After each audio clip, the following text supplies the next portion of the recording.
Choosing where your communities are assigned to. From the dashboard, go into Communities, and if you haven't set a community up already, set a community up and go into the Edit button. Down here you have the options to go into Site and to Course Bundle Plans. So a site community is open to everybody in the site who has registered on the site. So not public, but people that have registered on your site to receive emails from you. These could be leads that have come into the site and signed up, or they could be students.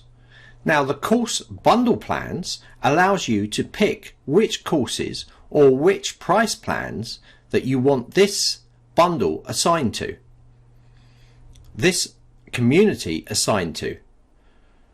Please note you can also add a community to multiple courses in your site.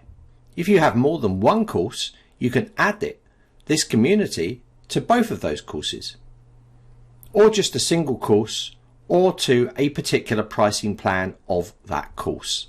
This is how the community for works inside Zenler.